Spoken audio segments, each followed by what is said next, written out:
한 주 동안 정치 현장에서 가장 인상적이고 의미 있는 한 장면 한마디를 콕 짚어서 분석하는 정치 콕입니다. 오늘도 국민의힘 김용태, 더불어민주당 전용기 의원 모셨습니다. 어서 오세요. 안녕하세요. 안녕하세요. 안녕하세요. 먼저 뉴스외전이 뽑은 이번 주 한 장면입니다. 보시겠습니다.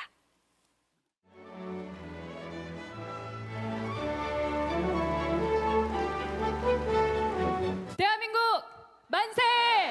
만세! 만세! 만세!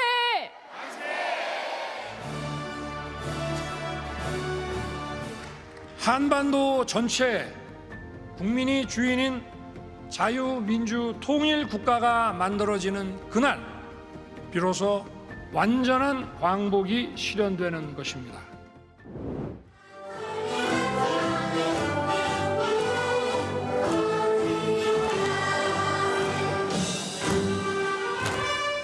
우리의 역사의식과 정체성을 지키기 위한 물러설 수 없는 투쟁의 일환으로 광복회원들이 결기를 보여주어야 합니다.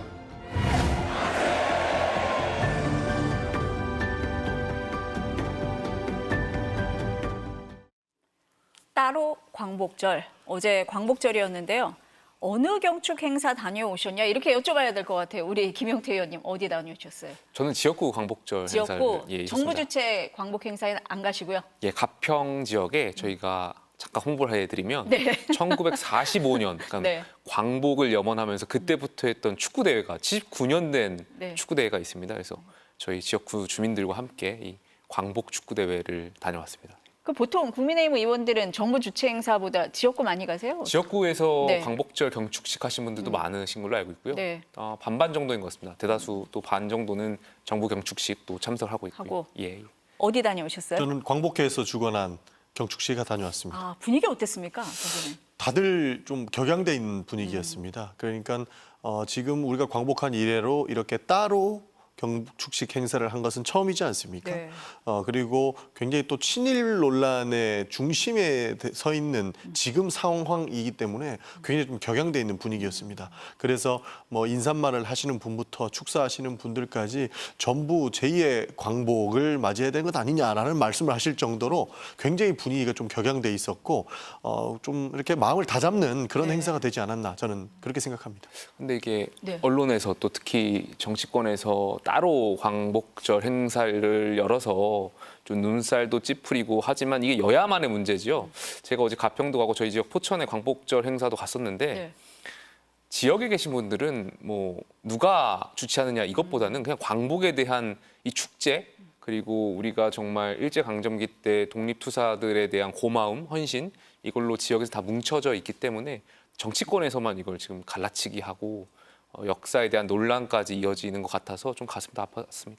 지역에서처럼 그렇게 분위기가 되면 좋은데 정치권도 그런데 어제 거리로 나와서 이렇게 따로따로 집회를 하는 모습도 볼 수 있기는 했어요. 그래서 윤석열 대통령이 이제 분단 체제가 지속되는 한 우리의 광복은 미완성이다라고 얘기를 했는데 대한민국 안에서도 이거 쪼개진 거 아니냐 이렇게 지적들 많이 하시긴 하거든요. 그러니까 최근에 뭐 김영석 독립기념관장 임명 논란을 두고 여야가 굉장히 많은 의견들이 있는데 물론 저는 거기에 대해서 입장을 냈고 근데 그것보다 중요한 것은 그 밑에 있는 오래된 역사 논란이 좀 중요한 것 같아요. 역사 논란이 중요하다. 저희가 네. 일제강점기 이후부터 당시에 이제 민족 어떤 해방운동, 광복을 하면서 여러 가지 노선들이 있었고 그것이 또 광복이 되면서 분단으로 이어졌고 그러면서 아픈 우리의 근현대사가 있는 거잖아요. 지금까지 이 역사를 보는 관점들이 다양한 관점들이 있고 정치권이 이러한 다양한 관점들을 통합적으로 해석하고 또 통합적인 역사적인 관점을 만드는 것이 굉장히 중요하다고 생각해요. 물론 여기에 대해서 많은 의견들이 있고 다양한 입장들이 있을 텐데 정치권이 나서서 수렴하는 역할을 해줘야 되거든요. 근데 지금까지 보면은 여야 할 것 없이 정치권이 이걸 오히려 이용해서 국민들을 갈라치기 하고 조금 전에 말씀드렸던 것처럼 어떤 관점에 따라서 지지자분들을 서로 갈라지게 하고 옳고 그름을 나눠서 이러한 것들이 결국 국론을 다 분열시키는 것이거든요. 그래서 저는 정치권에 특히 정치인들이 자중하셔야 된다고 생각해요. 정치인 어느 쪽이 더 책임입니까 그러면? 저는 윤석열 대통령 잘못이라고 윤석열 생각합니다. 대통령 잘못입니까? 누가 원인 제공을 했는지를 봐야 됩니다. 좀 전에 우리 김용태 의원님 말씀해 주신 것처럼 지역에서는 네. 광복절만큼은 여야 할 것 없이 누구나 대한민국 국민이라면 염원하는 그런 행사지 않습니까? 그런데 중앙에서 왜 이렇게 반쪽짜리 행사를 하게 됐는가 이걸 좀 봐야 되는 것 아니겠습니까?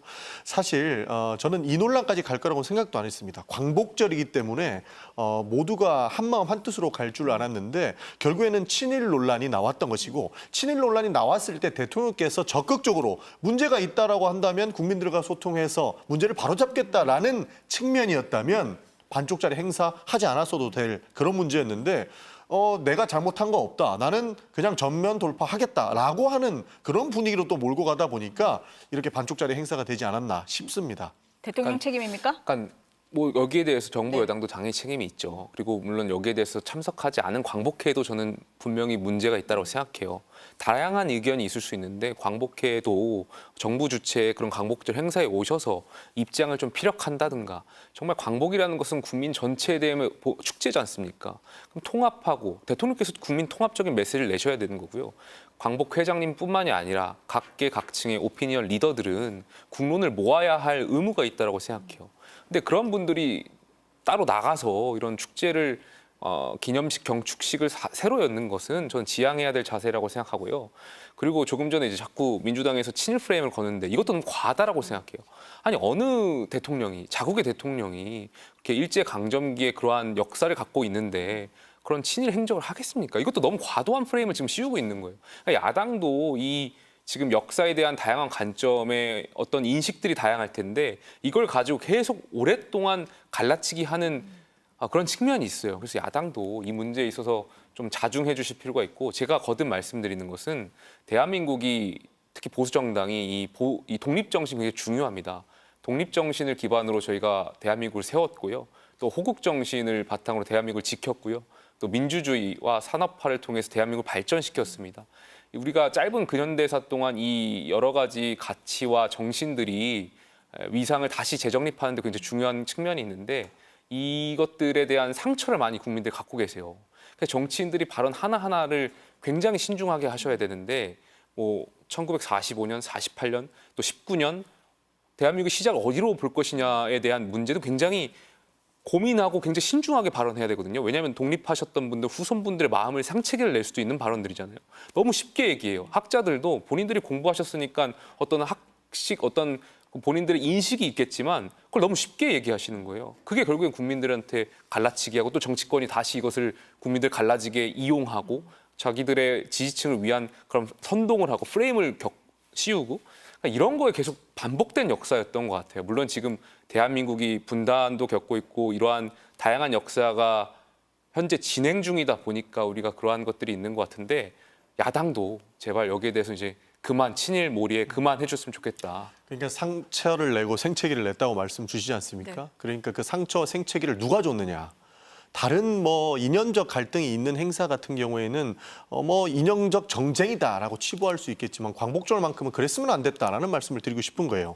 그 친일 프레임 누가 만들었습니까? 결국에는 임명권자인 대통령이 책임을 질 수밖에 없는 상황인데 저희가 그러니까 민주당에서 봤을 때는 지금 뭐 독도도 똑바로 우리 땅이라고 하는 근거가 부족하다 이런 식으로 말하는 뉴라이트 인사들이 포진을 해 있는 이런 상황들 저희는 인정할 수가 없는 부분이었던 겁니다. 그리고 독립기념관장이지 않습니까? 독립기념관장께서 일제시대에는 일본 국민이었다 이런 이야기를 하셨어요. 이런 이야기를 들으면은 사실 독립군들의 후손인 광복회에 계신 분들은 독립 정신조차 부정당한 걸로밖에 느낄 수가 없는 겁니다. 그러다 보니 도대체 정부에서 주관하는 행사에 갈 수가 없는 상황이 돼버린 거죠. 이것을 한마디만 더 드리면 왜 그 독립 정신을 부정당했다라고 말씀을 드리냐면 일제시대에 우리 국민들이 일본의 국민들이었다면 그렇게 목숨을 걸고 독립을 하기 위해서 많은 활동들을 해왔던 독립운동들의 활동 자체를 부정하는 행위가 돼버린 거거든요. 그러니까 그 독립운동을 했던 그 정신을 부정당하면서까지 내가 이 정부에서 하는 행사에 가야 되느냐? 저 같아도 못 간다고 생각을 합니다. 그래서 광복회의 많은 분들께서 도저히 인정할 수 없는 이런 모습을 보고 우리가 그 행사에 참여하는 것은 우리 손조들에게 볼낯이 없다, 부끄럽다 해서 못 간 것이기 때문에 친일 프레임을 야당이 만들어서 지금 뭐 광복회가 오지 않았다, 그리고 일련의 사건들이 일어났다라고 하는 것들은 저는 어불성설이다라는 말씀 드리고 싶습니다. 그러니까 지금 말씀하신 것처럼 이 논란의 발단이 된 게 김형석 독립기념관장 임명이에요. 그렇죠. 그래서 여기서는 이제 역사적인 문제를 지적을 하는데 정부 대통령실에서는 인사불만 때문이다라고도 얘기를 하고 있단 말이에요. 인사불만 프레임으로 몰아가려고 몰아가는 하는 거다. 것으로 보는 거죠. 네. 사실 뭐 김영석 관장은 본인 입장에서는 억울한 측면이 많다라고 지속적으로 해명도 하고 많은 언론에 나와서 이야기를 하지 않습니까? 물론 뭐 10분 이해는 합니다만 저희가 봤을 때 기본적으로 탑재되는 생각이 굉장히 저희 입장에서는 독립기념관장으로 인정할 수 없는 부분까지 가는 것이죠. 여기서 분리해야 될 것이 아까 전에 뉴라이트 인사가 뭐 많이 포진했다고 하는데 이 뉴라이트 관련된 내용도 김영석 관장은 본인은 뉴라이트가 아니라고 이야기를 하세요. 그러나 이 정부에서 임명한 많은 기관장들이 뉴라이트라는 이야기를 듣고 있지 않습니까? 이런 모든 일련의 과정들이 저희가 봤을 때는 친일로 가고 있다라고 느끼는 것이고 그러면서 문제 제기를 하는 것이지 프레임을 일부러 거는 것은 아니다라는 점은 명확하게 했으면 좋겠습니다. 임명 철회해야 된다 이렇게 보시는 김영석 거죠? 관장도 임명 철회해야 되고요. 일단 기본적으로 역사를 왜곡할 수 있는 분들께서는 역사와 관련돼 있는 기관에 임명하는 것은 굉장히 부적절하다고 생각합니다. 어떻게 생각하세요? 그러니까 뭐 김영석 관장에 대해서는 저도 이제 자진 사퇴하시는 게 맞다라는 입장을 낸 적이 있고, 왜 그러냐면 이제 김영석 관장이 이제 면접 도중에 일본 국적이라는 표현을 쓰셨다는 거 아니겠습니까? 물론 이제 학자분들의 어떤 인식에 따라서는 당시에 그 상황들을 그렇게 인식하는 분들도 계실 거고 거기에 대한 또 학자로서의 존중도 필요하다고 생각됩니다. 다만 이게 과연 이러한 생각들이 독립기념관장으로서는 적절한가, 독립기념관장 후보자로서는 적절한가에 대한 의문이 있는 거고 저는 반대한다라는 말씀을 드리는 거거든요. 왜냐하면 이러한 일본 국적이었다라는 발언들이 마치 황국 신민의 당시에 일제강점기들이 했던 그러한 배경에서 나오는 것일 텐데 국민들에게 굉장히 불쾌감을 주고 있는 표현들이잖아요. 만약에 제가 일제강점기 때 태어난 사람이었다고 하더라도 당시의 국적은 일본이라고 생각 안 했을 것 같아요. 당연히 조선이라고, 조선 사람이라고 생각했을 것 같고요. 그러다 보니까 이러한 독립기념관이라는 곳, 특히 민족 정신의 얼을 세우고 또 독립유공자분들의 후손분들에 대한 지원, 또 대한민국의 근현대사에 대한 올바른 그런 역사관을 정립해야 되는 기관장으로서는 좀 부적절하다고 생각해요. 그래서 그분이 자진 사퇴하는 것이 여러모로 국론 통합이라든지 대한민국 국민으로서의 자부심을 확립하는 부분이라든지 더 올바라 자진 사퇴하시는 것이 맞는 방향이라고 생각되고요. 다만 여기서 계속해서 민주당은 친일몰이를 하는데 그것과는 좀 다른 거라는 걸 좀 말씀을 계속 거듭드리고 싶어요. 예. 좀 분리해서 봐달라 이렇게 말씀을 하시는 것 같은데 야당에서는 이렇게 얘기했어요. 조선 총독부가 용산 대통령실로 부활했다. 예. 이렇게까지 얘기를 하거든요. 어떻습니까? 야당도 어떻게 보면 이번엔 건술도 잡았다라고 생각해서 계속해서 친일몰이를 이어가고 있는 것 같은데요. 과거에도 틈만 나면 민주당이나 과거 이제 야권 인사들은 지금 저희 당을 친일몰이를 해왔죠. 과거에 죽창을 들자고 죽창가를 불렀던 분도 계시고 한국에 있는 일본식 선술집에서 사케를 마신 사람들을 완전히 친일론자로 몰아갔던 과거에 민주당의 모 대표도 계셨고 틈만 나면 어쨌든 국민을 갈라치기 하고 여당을 친일몰이 하시는 거 아니겠습니까? 뭐 총선은 한일전이라고 했다가 뭐 등등등. 결국에는 이러한 게 너무 과도하다라는 거예요. 아니 어느 집권 여당이 일제강점기에 그런 아픈 역사를 갖고 있는데 그런 생각을 하겠습니까? 그러니까 이걸 자꾸 선동에만 이용하시지 마시고 제가 처음에 말씀드렸지만 우리가 아픈 역사를 갖고 있고 역사에 대한 다양한 인식이 있기 때문에 정치인이라면 이 역사에 대한 생각들 또 다양한 의견들을 수렴하는데 그 역할 다해야 된다고 생각해요. 야당이 여기에 좀 나와주셨으면 좋겠다. 여당도 대화를 통해서 좁혀 나가야 된다고 생각해요. 뭐 적극적으로 공감하는 바는 지금 뭐 김영석 교수 그러니까 네. 독립기념관장의 논란과 친일 논란은 좀 분리해야 된다라고 하는 부분에 대해서도 저는 공감하는 바입니다. 왜냐하면 김영석 관장 같은 경우에는 본인은 뉴라이트가 아니고 뉴라이트도 비판했던 역사가 있다라고 이야기를 해줬고 오해가 있다고 하면서 계속적으로 얘기를 하고 있지만 저희 입장에서는 명백히 부적한 인사다, 부적합한 인사다라는 이야기는 변하지 않을 것 같고요. 그걸 넘어서 불리한 우리 친일 논란 같은 경우에도 대통령께서 임사권을 그렇게 행사했던 경우가 굉장히 많거든요. 과거에 지금은 내려놓으셨지만 장관 출신들 중에서도 굉장히 좀 일본 편을 많이 드는 분들도 많았습니다. 제가 21대 국회에서 청문회 할 때도 그 일본과 관련된 질의를 많이 했었거든요. 이 내용들은 사실상 축적이 된 부분이지 갑작스럽게 지금 정부 여당이 친일 형태를 보이고 있다라고 이야기하는 것이 아니다라는 말씀 다시 한번 드리고 싶습니다. 근데 우려 자꾸 하시는데 물론 여당에서 최근에 뭐 건국절 논란이 있어가지고 야당도 많은 비판들이 있는 것 같은데 제가 한 가지 짚고 넘어가고 싶어요. 네. 이승만 대통령께서 재헌헌법에 이런 표현을 쓰셨습니다. 그러니까 선포하셨을 때 재헌헌법 전문을 가져왔는데요. 유구한 역사와 전통에 빛나는 우리들 대한국민은 기미 3.1 운동으로 대한민국을 건립하여 기미 3.1 운동 1919년을 건립했다고 선포하셨거든요. 그리고 세계에 선포한 위대한 독립 정신을 계승하여 이제 민주 독립 국가를 재건했다라는 표현을 써요. 재건. 그러니까 이게 이미 1919년 임시정부의 적통이 있고 그 당시에 건립했다라는 것을 이승만 전 대통령께서 재헌 헌법을 선포하실 때 들어가 있던 내용이에요. 여기에 자꾸 우리가 왈가할 필요가 없다라는 말씀을 여당 내에 있는 인사분들께도 좀 드리고 싶고요. 여기에 대해서 당의 보수 정당은 민족주의, 그러니까 당시에 일제 강점기로부터 독립 정신을 가지고 국가를 위해서 정말 많은 희생을 하셨던 분들, 목숨과 피와 땀을 바쳐서 싸웠던 그 독립투사들 당연히 존중해야 하고요. 다만 여기에서 이제 북한 정권에 도움을 줬던 분들을 제외하고는 나머지 모든 독립투사분들 그리고 이 호국 정신을 갖고 대한민국을 지키셨던 분들, 또 민주주의의 발전을 이바지하셨던 분들 모두 다 보수 정당이 다 모시고 가야 된다 이런 말씀 좀 드리고 싶습니다. 동의합니다. 그러니까 재헌헌법 네. 때도 들어가 있고 네. 이승만 대통령도 그랬고 지금 헌법 전문에도 임시정부를 계승한다라고 명시돼 있습니다. 그런데 뭔 건국조 논란이 이런 걸 갖고 와가지고 국민들 눈살을 찌푸르게 하는지 저는 이해할 수 없습니다. 그러니까 헌법에도 나와 있는데 왜 계속 논란이 되느냐 이런 얘기를 많이 하거든요. 그러니까 야당에서 지적할 때는 진정성이 없어서 그렇다 그런 얘기를 많이 하시잖아요. 그렇습니다.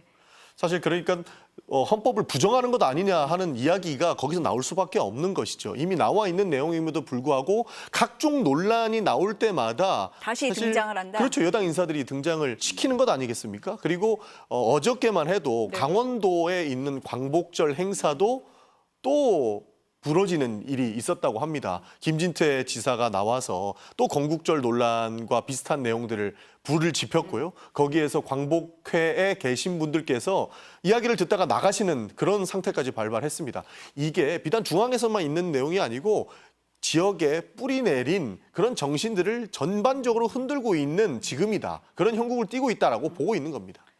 그 연장선상에서 또 비판이 나오는 게 어제 대통령 경축사 얘기예요. 거기에 보면 일본과의 과거사 얘기라든지 한일 관계에 대한 얘기가 빠졌다. 이게 좀 지적이 많이 나오고 있거든요. 그 부분은 어떻습니까? 전 개인적으로 어제 윤석열 대통령의 광복절 경축사는 좋았다고 생각해요. 그 자유에 대한 염원 그리고 또 북한 주민에 대한 어떤 통일에 대한 구상들 당연히 대통령으로서 하실 수 있는 표현들이고 또 바람직한 방향을 제시했다고 생각됩니다. 다만 앵커께서 지적하셨던 것처럼 광복절이니까 당연히 우리의 아픈 역사에 대해서 또 당시에 일제 치하에 있었던 일본의 그러한 잘못된 행태들을 한 번 더 짚고 넘어가 주셨으면 더 좋은 연설문이 되지 않았을까에 대한 아쉬움이 있죠. 저희가 미래를 얘기하는 것도 굉장히 중요한데요. 그 미래를 얘기할 때 더 중요한 것은 과거 역사에 대한 통렬한 성찰과 다시 한번 짚고 넘어가는 것이거든요. 그래서 대통령께서 앞으로 다음 광복절 경축사에서는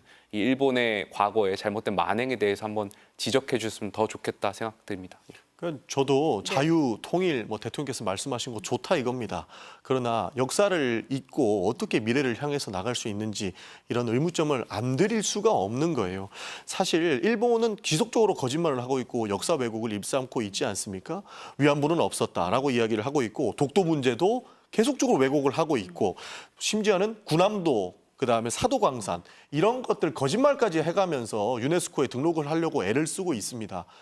이런 부분들이 독일처럼만 반성하고 재발 방지를 약속했다면 이제는 역사를 읽고 그 길을 하자, 자유와 통일을 위해서 앞으로 나아가자라고 말씀하셨다면 이해하지 않을 국민은 하나도 없다라고 보고 있습니다. 그러나 지속적으로 그 가해자 측에서는 나는 그런 적 없다. 그러고 왜곡을 일삼고 있고 거짓말을 하고 있는데 거기에 우리가 우리의 일본과의 관계를 위해서 수그리고 들어간다? 이거는 자존심의 문제부터 용서할 수 없는 일이다. 저는 그렇게 생각을 하고 있습니다. 심지어 기시다는 전쟁 범죄자들이 누워있는 곳에 가서 광복절에 공물을 올렸다는 것 아닙니까? 이것은 반성할 마음이 없는데 그 사람 잡고 우리와 화해해줘. 우리와 이제는 사이좋게 지내자라고 이야기하는 것은 저는 인정할 수 없다고 보는 겁니다.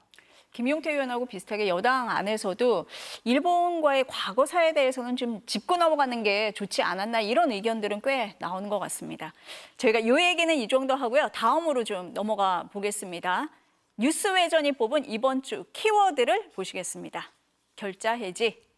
결자 해지 이 얘기가 왜 나왔나 싶으실 텐데 이게 광복절 특사하고 연관이 되는 거거든요.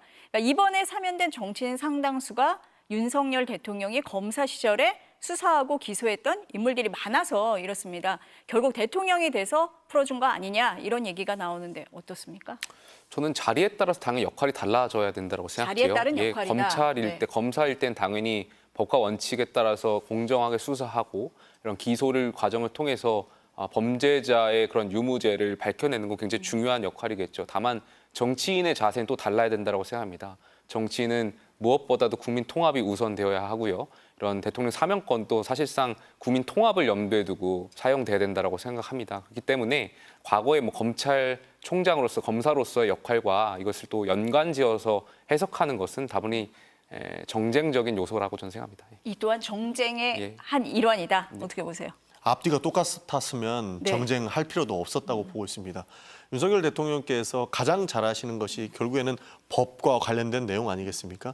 본인이 기소하고 본인이 재판을 이끌고 가면서 얼마나 많은 내용들을 받겠습니까? 그러나 본인의 과거들을 모두 뒤엎는 이런 행동들을 보이시니까 저희 입장에서 비판을 할 수 없는 것이었습니다. 만약에 윤석열 대통령께서는 내가 사면권을 가지고 있지만 내가 기소했고 내가 수사했던 내용에 대해서는 누구보다 잘 알고 있기 때문에 법 위반이 명백하기 때문에 나는 사면할 수 없다라는 입장을 내보냈으면 우리는 윤석열 대통령을 보고 그래도 뚝심은 있구나라고 평가할 수 있겠습니다만 지금은 그 반대로 흘러가고 있지 않습니까? 그런 차원에서 아무리 역할이 바뀌었다 한들 지금의 형태는 정말 인정하기 어려운 수준이다라고 말씀드리고 싶습니다. 요 약간 연장선상의 질문이 될 것도 같은데 이번 광복절 특사가 이제 논란이 컸던 게 김경수 전 지사 네. 때문이었잖아요. 근데 사면된 정치인이 29명이었는데 김 전 지사 제외하면 대부분 다 여권 인사다 이렇게 얘기들을 해요. 보면은 이제 그래서 김 전 지사의 드루킹 댓글을 막 여권이 공격을 하면서 국정농단이나 국정원 댓글 조작은 뒤로 묻혔다. 대통령실 의도 아니냐 이런 시각도 있습니다. 어때요? 글쎄요, 저희가 그렇게 정무적인 판단을 잘했더라면 그렇지 지금보다 않다. 국정 지지율이 더 많이 올랐지 않았을까 싶고요.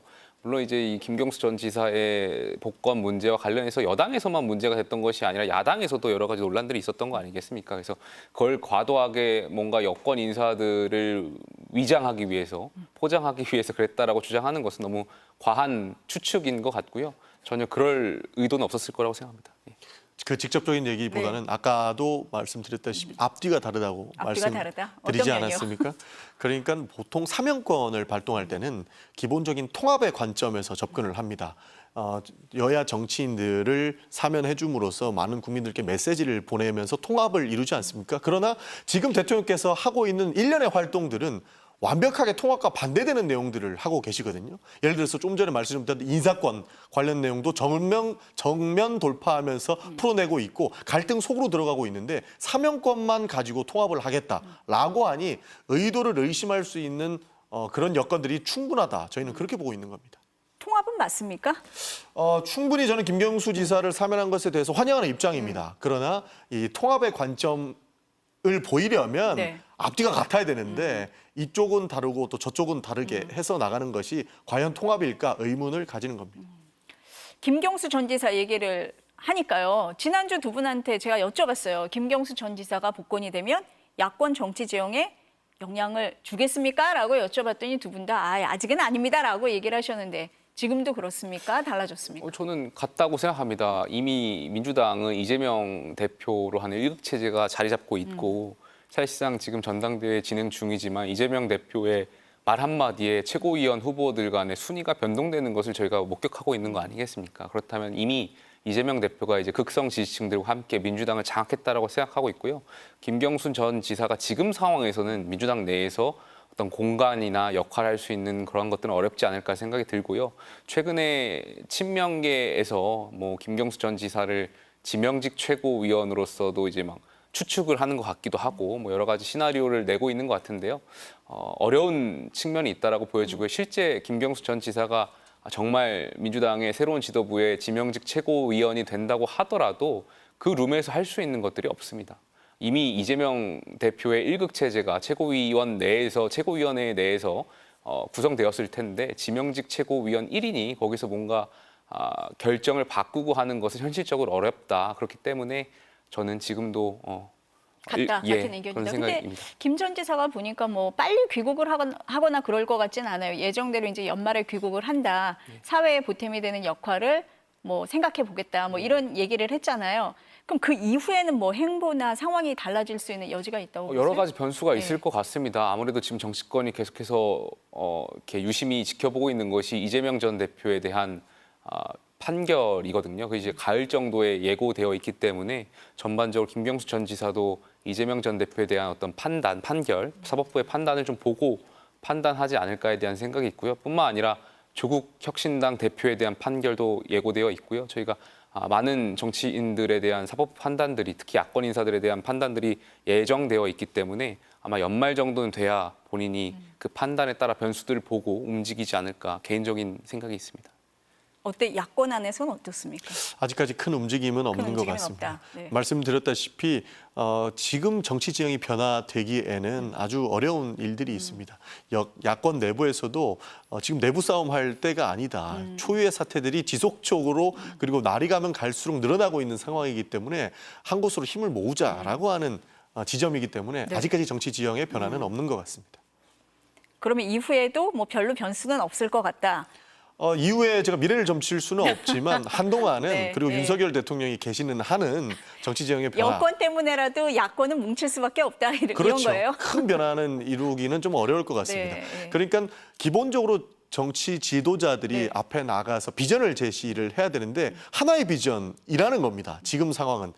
윤석열 대통령의 폭정을 저지하기 위해서 누가 네. 적합한 인물인가를 두고 싸우기 때문에 아무래도 그 부분 때문이라도 정치 지형의 변화가 이루어내기는 좀 어려운 상황이다. 그렇게 보는 겁니다. 물리적으로도 뭐 여러 가지 선거가 좀 많이 남아 있고요. 그렇죠. 또 민주당의 전당대회가 끝날 무렵이기 때문에 김경수 전 지사가 지금 국내에 와서 뭔가 역할하기에는 물리적인 시간들이 많이 남았지 않았나 생각이 좀 드네요. 그래서 아마 남은 기간 좀 해외에서 본인들이 뭐 저는 정치를 계속 참여할 거라고 읽었는데 어떤 어젠다 세팅이라든지 뭐 또 다양한 그런 네트워크를 통해서 시간을 좀 갖지 않을까 생각이 드네요. 고민의 시간이 조금 더 필요한 것 같다라고 말씀을 하신 것 같고. 근데 이제 김경수 전 지사 복권 결정이 된 뒤에도 한동훈 대표는 공감을 못 하시는 것 같습니다. 예. 뒷여운 남는 얘기를 좀 하셨어요. 어떻게 한동훈 보세요? 대표가 취임되고 나서 또 전당대회 과정 중에 많이 말씀하셨던 내용 중에 하나가 이제 네. 변화 그리고 국민의 눈높이라는 표현을 많이 쓰셨거든요. 그러니까 사면권이라는 대통령의 권한에 대해서 국민들의 오랫동안 그런 비판적인 시선들이 있었고 사면이라는 것 자체가 이제 원칙에 어떻게 보면 바라는 내용이거든요. 그럼에도 불구하고 헌법에 대통령의 권한으로서 또 사법부를 견제하는 상권 분립적 요소로서 저희가 헌법상 권한으로 명시되어 있었던 것이고 여기에 대한 사면권을 뭐 축소하자 아니면 제한적 대통령제로서의 그런 특권에 대한 여러 가지 갑론을박이 있었던 거 아니겠습니까? 따라서 한동훈 대표 입장에서는 여당 대표로서 아마 그러한 국민적인 눈높이에서 이 김경수 전 지사의 사면이 옳고 그름을 떠나서 아마 사면권 행사에 대한 전반적인 입장을 전달했던 거 아닌가 개인적으로 생각합니다. 근데 이제 결과가 나온 다음에 추경호 원내대표 같은 경우에는 이제 대통령의 결정을 존중한다 이렇게 딱 말씀을 하셨는데 뒷여운이 남는 얘기를 하면서 조금 뭐 의도가 있나 이런 얘기도 나왔단 말이에요. 뭐 정치인의 말과 행동에는 분명히 네. 메시지가 있을 것이고 아마 거기에는 많은 국민들께서 평가해 주실 텐데요. 아무래도 한동훈 대표는 여당 대표이자 또 차기의 대권 주자로서 역할도 할 테니까요. 여러 가지 복합적인 의미가 내포되어 있지 않을까 생각됩니다. 그렇게 보신다. 어떻습니까? 실제로 그 한동훈 대표가 네. 후보 시절에 보여줬던 모습들이 여권, 그러니까 정부와 대립각을 좀 보이지 않았습니까? 이것은 신구 권력 갈등으로 볼 수 있었는데 결국에는 한동훈 대표가 당선이 됐죠. 네. 그럼 누군가는 한동훈 대표와 각을 세우면서 결국에는 친윤 행보를 해야 됐을 겁니다. 그 차원에서 아마 추경호 원내대표가 그 역할을 하는 것 아닐까로 보고 있는 겁니다. 추경호 원내대표의 말도 의도가 있는 거고 한동훈 대표의 말도 의도가 있는 거다. 그렇습니다. 근데 그 한동훈 대표가 정치인 사면에 대해서는 아까 김용태 의원 말씀하신 대로 신중해야 된다라는 입장을 많이 밝혔는데 그 공격을 김경수 전 지사에게만 유독 했단 말이에요. 그건 어떻게 보세요? 뭐 여러 가지 의견이 있을 수 있는데 아무래도 한동훈 대표 같은 경우 특히 당원들의 그런 생각들도 잘 반영해서 전달한 거 아닌가에 대한 생각이 있어요. 김경수 전 지사가 어쨌든 민주주의를 파괴했던 과거에 댓글 드루킹, 메트로를 이용해서 했다는 것에 있어서 사법부의 판단에 유죄를 받았던 것이고요. 이제 민주주의 어떤 선거 사범을 가지고 다시 복권해 주는 게 당원들의 감정상 또 많은 여러 가지 반대 의견들이 있다 보니까 여당의 대표로서 아마 김경수 전 지사에 대한 그런 판단, 사면 복권에 대한 입장을 전달한 거 아닐까 생각됩니다. 저희가 검찰도 정치 집단 아니냐라고 네. 이렇게 공격을 하는 이유도 네. 바로 이런 모습에서 확인할 수 있을 것 같습니다. 네 편 내 편이 너무 심해요. 만약에 한동훈 대표가 김경수 전 지사를 넘어서 뭐 조윤선 장관이라든지 다양하고 많은 분들에 대한 사면론에 반대를 했고 정치인 사면은 불가하다라고 입장을 냈다면 그래도 인정해 줄 수 있을 만한 부분이었는데 유독 김경수 지사만을 공격하는 것은 양쪽을 흔들기를 하는 것 아닌가 하고 의심하는 겁니다. 그 양쪽은 양쪽 어디입니까? 민주당과 결국에는 정부 윤석열 대통령이 아닐까 싶은 거죠. 양쪽을 다 겨냥한 고도의 정치적 계산이다. 그렇죠. 나는 윤석열 네. 대통령과 다르다라고 하는 것을 보여주는 것 아닌가 네. 싶은 거예요. 왜냐하면 한동훈 대표가 가장 떼고 싶은 꼬리표가 무엇일까를 고민해 보면 저는 단연 윤석열 아바타라는 꼬리표를 떼고 싶어 할 겁니다. 그래서 적절하게 신구 권력 갈등을 많이 일으키지 않는 선에서 자신의 의견을 피력할 수 있는 지금이 그리고 본인이 가지고 있는 지식을 활용할 수 있는 지금이 그 역할을 할 때라고 본 것 같고 그에 대한 메시지를 저렇게 네 편 내 편 나눠서 하는 것 아닌가 싶은 겁니다. 그러니까 야당에서 공격하는 부분이 그 부분도 있어요. 네. 국정원 댓글은 뭐 달라? 이렇게 얘기를 하잖아요. 그러니까 여러 가지 뭐 측면들에 대한 반성이 필요한 것 같고요. 네. 오늘 이 자리 굉장히 어려운 자리네요. 제가 그렇습니까? 주제가 거기다 뭐 여당에 관련된 내용이어서 제가 여당 패널로서 굉장히 어렵네요. 다음엔 좀 바꿔보겠습니다. 네. 네. 그런 생각에 예, 예. 여러 가지 생각 중에 이렇게 예, 나온 예. 거다. 이렇게 보시는 거다. 이 질문은 어떠실지 모르겠네. 그러면 이번에 그럼 친박 친이 인사들이 대거 포함된 건 여당 통합입니까? 여당 내 통합이라기보다는 네. 뭐 조금 전에도 말씀드렸지만 이 관련해서 오랫동안 아마 복권에 대한 요청들이 있었을 것이고 네. 대통령께서 많은 고민이 있었지 않았을까 생각이 들고요. 또 사법부의 그 관련한 그 심의위원회에서 적절하게 판단했을 거라고 생각됩니다. 다만 거듭 말씀드리지만 이런 사면 복권의 권한을 대통령으로서 행사할 때는 저는 여야의 어떤 뭐 반드시 기계적인 균형을 맞추기는 어렵더라도 적절한 여야 간의 균형을 통하는 것이 이 대통령 사면권, 특히 정치인들 사면권에 대한 본래 목적에 부합하지 않을까에 대한 개인적인 생각이 있습니다. 여권 화합, 통합의 메시지가 있었다. 이렇게 보세요? 뭐 충분히 가능성이 있다고 보는 것이죠. 여권도 기본적으로 과거에 있던 갈등이 봉합이 잘 되지 않은 상태로 넘어가지 않습니까? 그러다 보니 지금은 이명박계, MB계가 많이 이번 정부에 기용이 됐다라는 이야기가 들리고 친박계는 많이 이렇게 등판되지 못했다라는 이야기가 있는데 그런 차원에서 네. 사실 줄타기를 하는 것 아닌가 이렇게 볼 수 있는 겁니다. 그래서 외부의 네. 통합보다는 내부 통합에 초점을 맞췄기 때문에 여당의 인사들이 비교적 많은 것 아닌가 하고 추측해 볼 수 있을 거라고 그런 봅니다. 부분이 있었다. 마지막으로 짧게 여쭤볼게요. 아까도 사면권 남용은 좀 제한돼야 된다 이런 말씀하셨잖아요. 제도 개선이 좀 필요하다 이렇게 보세요? 저는 근데 좀 진지한 접근이 있었으면 좋겠어요. 이것이 또 마치 퓨플리즘적으로 접근하는 것보다는 이 사면권에 대한 헌법학적인 역사적인 의미가 있을 겁니다. 그래서 그 연장선에서 우리가 좀 진지한 고민을 해야지 이게 대선을 앞두고 또 마치 퓨플리즘처럼 없애고 하는 것은 좀 지양해야 되지 않을까 생각이 있습니다.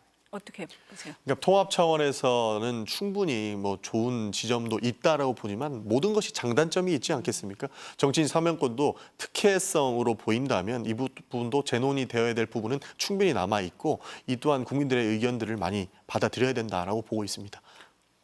오늘 국민의힘 김용태 의원 너무 힘들었다고 하시니까요. 다음에는 조금 질문을 적절히 좀 해오겠습니다. 네네. 네, 오늘 말씀 여기까지 듣겠습니다. 감사합니다. 감사합니다.